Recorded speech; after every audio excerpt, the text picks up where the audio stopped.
بسم اللہ الرحمن الرحیم۔ السلام علیکم۔ 1 اگست 2022 کو بلوچستان میں موسیٰ گوٹ بندر لسبیلا کے مقام پر پاکستان فوج کے اسکواڈرن نمبر 7 کے ایکراویل ہیلی کاپٹر کو حادثہ پیش آیا اور اس میں corps commander Quetta lieutenant general Sarfraz Ali سمیت 6 اہلکار چل بسے۔ ISPR کے مطابق ان کے ہیلی کاپٹر کو خراب موسم کے باعث حادثہ پیش آیا۔ کور کمانڈر سیلاب سے ہونے والی تباہ کاریوں کا جائزہ لے رہے تھے اور امدادی سرگرمیوں میں مصروف تھے۔ پاکستان آرمی ایوی ایشن کا یوروکاپٹر AS-350 ایکراویل ہیلی کاپٹر نے 6 بجے فیصل بیس کراچی پر لینڈ کرنا تھا، لیکن ایسا نہیں ہوا اور ISPR نے 1 اگست کو ہی اس بات کا اعلان کیا کہ ہیلی کاپٹر لاپتہ ہو گیا ہے۔ اس حوالے سے متعدد خبریں چل رہی تھیں، لیکن 2 اگست کو اس کریش کے حوالے سے سب کو مطلع کر دیا گیا کہ ہیلی کاپٹر پر سوار افراد میں کوئی بھی زندہ نہیں رہا۔ پاکستان کی عسکری تاریخ میں کئی بڑے فضائی حادثات پیش آئے ہیں، جن میں اعلیٰ عہدوں پر فائز قومی اور غیر ملکی شخصیات کا جانی نقصان ہوا۔ ان اعلیٰ شخصیات کے علاوہ بھی زیر تربیت اور مختلف مہمات پر جانے والے ہیلی کاپٹروں اور جہازوں کے حادثات بھی ہوئے ہیں، جن میں پائلٹس اور عملے کو اپنی جان سے ہاتھ دھونا پڑا۔ فضائی حادثات کے پیچھے بہت سی وجوہات ہوتی ہیں، جن میں تکنیکی خرابی، موسم، انسانی غلطی اور کبھی اچانک حملے کی وجہ سے بھی حادثہ رونما ہو جاتا ہے۔ اس کے علاوہ کبھی گولی اور پرندوں کا طیاروں اور ہیلی کاپٹر سے ٹکرا جانا بھی کریش کا باعث بن جاتا ہے۔ اگر ہم گزشتہ 3 دہائیوں کو دیکھیں تو 1980 کی دہائی کے آخر میں پاکستان فوج کے سربراہ اور اس وقت کے صدر جنرل ضیاء الحق کا طیارہ C-130 کریش کر گیا تھا۔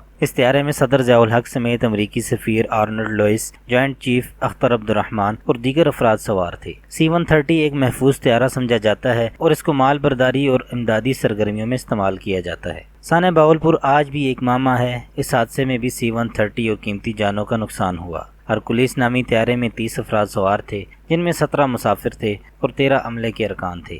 اس حادثے میں طیارے پر سوار کوئی شخص زندہ نہیں بچ سکا تھا۔ 2003 میں پیش آنے والے فضائی حادثے میں پاکستان فضائیہ کو اپنے سربراہ کا جانی نقصان برداشت کرنا پڑا۔ پاکستانی فضائیہ کے سربراہ مسخف علی میر کوہاٹ میں طیارے کو پیش آنے والے حادثے کی وجہ سے چل بسے۔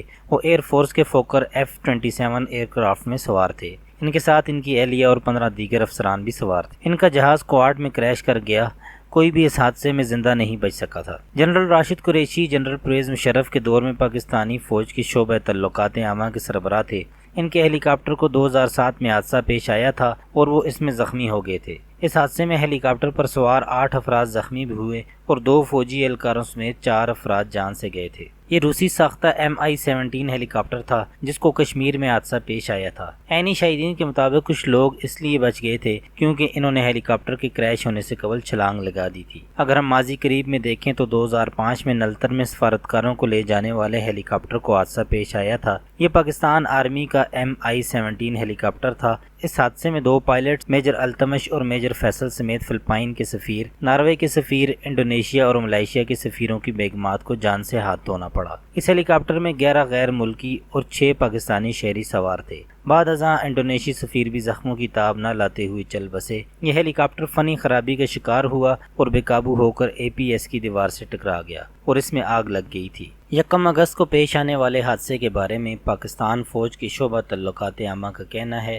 کہ ابتدائی تحقیقات کے مطابق ہیلی کاپٹر کو حادثہ خراب موسم کی وجہ سے پیش آیا۔ جو 2 پائلٹس اس ہیلی کاپٹر کو اڑا رہے تھے، ان کے واقف کاروں کے مطابق میجر سعید اور میجر طلحہ دونوں بہترین پائلٹس میں شمار ہوتے تھے۔ حادثے کی صورت میں طیارے اور ہیلی کاپٹر تو دوبارہ خریدے جا سکتے ہیں، لیکن پائلٹس اور مسافر کبھی واپس نہیں آتے۔